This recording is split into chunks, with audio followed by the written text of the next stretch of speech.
Breaking news, Pete Hegseth's plane has just had to make an emergency landing in the UK. He has just been over in Brussels talking about the situation in Ukraine, the Trump administration now trying to bring that war to an end after they've had some progress in Gaza, or so it looks like so far. He is, of course, Trump's war secretary, very important man in American politics, and people started freaking out when they started to see something very interesting going on Flight Radar with his personal plane. Nick Sauter has been following the developments on X, and he posted saying the Air Force C-32 carrying Secretary Pete Hegseth has declared an emergency over the Atlantic. It dropped 10,000 feet. You can see on the map there it doing a very sharp U-turn, had gone over into the ocean and quickly came back to come over land to make an emergency landing. And the plane was squawking 7700,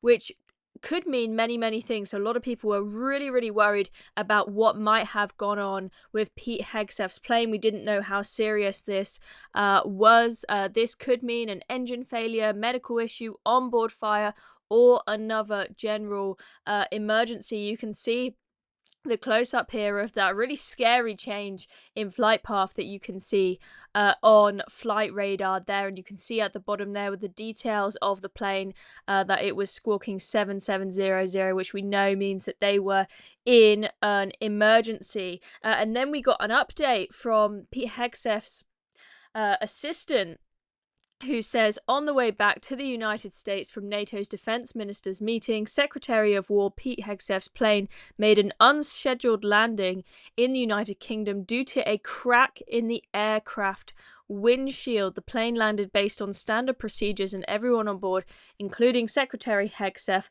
is safe. So thank God for that, but could have been a lot worse if they didn't notice that crack in the windscreen until much further over the ocean. As you can see, they went over the United Kingdom and they started crossing over the ocean, about to go over the edge of Ireland there, and then they would have been out into the Atlantic Ocean. And if they've realized this in the middle of the Atlantic Ocean, it could have been a very different ending to today's story. So thank God they saw this whilst they were close enough to Britain to make that emergency landing, and they went to an RAF base, RAF Mildenhall, and you can see here them having made that safe landing on the tracker, RAF Mildenhall.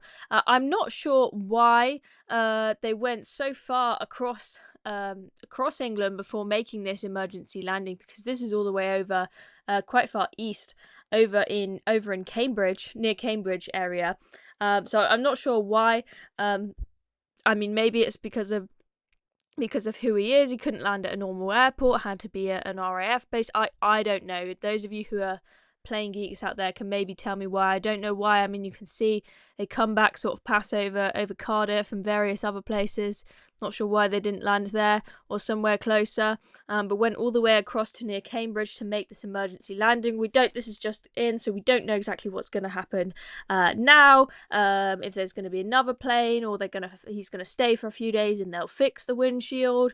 I don't know exactly what's going to happen. Some people have suggested maybe he can stay for a few days and advise our government on how to stop the boats from coming in, because they've had so much success with the illegal migrants in the US. We could do with a word or two being given to Keir Starmer. But what a scary state of events. I don't know about you guys, but I'm always scared of the idea of going on one of these little private planes. I feel like they're more likely to have horrible turbulence and have things go wrong with them. I don't really trust them, to be honest, compared to the big commercial planes. So I know for a lot of people it's their dream to go on a private jet. But it kind of scares me, to be honest, especially after hearing stories like this. And we had a story not that long ago, after we had the big Air India crash. There was then a few days or a week or so later, we had another crash at which airport was it? Southend. of another one of these small little private rickety little planes. So let me know in the comments below, would you go on a private jet or not? But that's the latest. Thank God Pete Hegseth is safe, but very, very scary experience, I'm sure, for him and everyone else who's on that plane. I'm Chloe Dobbs. Thank you very much for watching. That's the latest update.